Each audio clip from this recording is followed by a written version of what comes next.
Un sorcier est capable de tuer son enfant docteur, tuer son enfant président, détruire la vie de toute sa famille, manger les bébés nouveau-nés, faire que les enfants ne se saluent plus.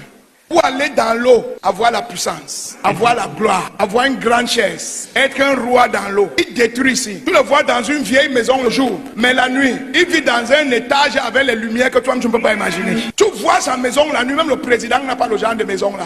Mais nous les chrétiens, on n'a pas compris que ce que nous faisons pour le royaume de Dieu ici, c'est ça qui sera aussi notre héritage dans l'eau. Nous on ne part pas dans l'eau, nous on part au paradis. Nous on ne tue pas les gens. Eux ils tuent pour avoir la puissance. Nous on sauve pour avoir la gloire. On demande est-ce que le sorcier c'est normal? Il est bien normal.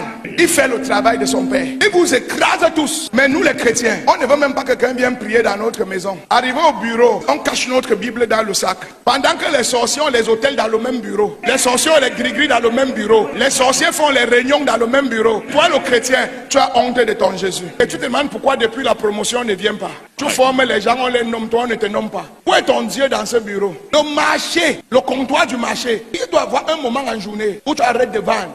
Et tu prends le micro, tu commences l'évangélisation sur ton comptoir. Tu commences à dire Jésus vous aime, repentez-vous, Jésus veut vous sauver. La solution de tes enfants c'est Jésus. La solution de ton travail c'est Jésus. Pendant 1 heure tu ne vends pas. Ton comptoir devient le fétiche de Jésus. Pourquoi les gens ont peur de venir à l'église? C'est parce qu'ils savent que l'église c'est un lieu secret. C'est un lieu mystérieux. Il y a un hôtel et il y a un Dieu ici. Même si le pasteur ne fait rien, le Dieu peut te frapper. C'est ça qui fait peur aux gens. Si toi aussi tu mets Dieu dans ton comptoir devient un lieu mystérieux. Si tu mets Dieu dans ta maison devient un lieu mystérieux. Si tu mets Dieu dans ton bureau devient un lieu mystérieux. Si on peut appeler Dieu là-bas, on peut prier pour les gens là-bas, on peut sauver les gens là-bas, ça devient la maison de Dieu. On doit atteindre un niveau où les gens ont des serviteurs dans leur magasin. J'ai 10 employés. La condition pour que tu travailles ici, c'est que chaque mois tu amènes 3 âmes à Jésus. Après tes qualités et tes capacités, pour que toi et moi on travaille, tu dois donner ta vie à Jésus. Plus il gagne les âmes, plus ton entreprise va grandir. S'il ne veut pas, chasse-le.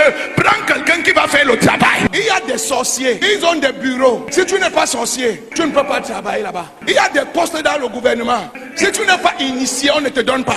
Parce que c'est un cercle. Ils doivent, quand il faut gâter, on va gâter ensemble. S'il faut boire le sang, on va boire ensemble. C'est ça qui nous donne la puissance. Si on met un chrétien là, il va venir commencer à faire ribababa et il va gâter nos choses. Maintenant, toi aussi, dans ta boutique, mets les chrétiens pour faire ribababa, pour que la présence vienne envahir ta boutique. Ne garde pas les sorciers. C'est le seul travail que Dieu attend de toi. Tout ce que Dieu te donne, utilise ça. Quand tu payes quelqu'un, tu peux facilement donner les ordres à la personne et même sauver la personne. Ne paye pas les gens et ils vont en enfer dans ta main.